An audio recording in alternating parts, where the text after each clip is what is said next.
So a couple of weeks ago, I came up with a detailed plan for my reading strategy in 2025. I don't know that any of you actually cares about it, but I'm going to tell you about it anyway. Essentially, the plan is to be consistently cycling through 5 books. And these 5 books will each come from one of 5 categories I've created to make sure that I'm reading the things that I want to read, as well as the things I want to make content about. And if you watched my YouTube video yesterday where I said 4 categories, well, things change. Keep up. Okay, so let's talk about these 5 categories and my first read for each of them. Category 1 is going to be a big epic fantasy series of some kind. Because these are typically larger books, I'll probably be reading whatever's in this category alongside the other books throughout the month. I'll be starting off this category with the Stormlight Archives. I just started Oathbringer. I really want to get caught up with this series, so this will be the epic fantasy series that I'm working on for the time being. Category number 2 is middle grade. I really want to focus on middle grade series, specifically ones that I already own, and I've decided to start with the Keeper of the Lost City series. Because I've done some promotions for this book in the past, I actually own the entire series, and I really want to read all of it, so I'm going to. This is going to start with a reread of book 1, which I have read before, but it's been a while, so I need a refresh. Next one should come as no surprise if you've been following my reading journey recently, but category number 3 is going to be nonfiction. First nonfiction read of 2025 is going to be The Mourner's Bestiary. I got this as a recommendation from Nathan over at Schizophrenic Reads, who has a ton of great nonfiction recs. I have already started reading it. It is excellent, though pretty depressing, and it will probably be the first of all of these books that you see a review for. Category 4 is going to be whatever is the Easy Cats book club pick for the month. My book club is over on Fable. It's free to join, and our January book club pick is Dungeon Crawler Carl. I read the first chapter of this last night, and I'm already pretty excited to read it. It seems wild. The reason I added a 5th category is because of a popular request from all of you.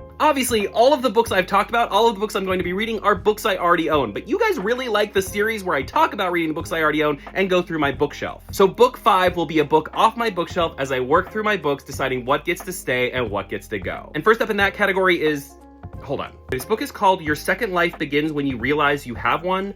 I'm gonna be honest, I have no idea how this got on my shelf. I don't know where it came from. I don't know how I got it. So I guess I'm gonna read it and we'll see. And that is the slightly overcomplicated plan for 2025. I will be doing short form reviews on some of these and longer video reviews over on my YouTube page as well. And I'm gonna be honest, I'm pretty excited to see where our little reading adventure takes us this year. Do you have any specific reading goals for 2025? Are you trying to tackle anything in particular? Let me know in the comments. And I should get started reading because this is quite the pile.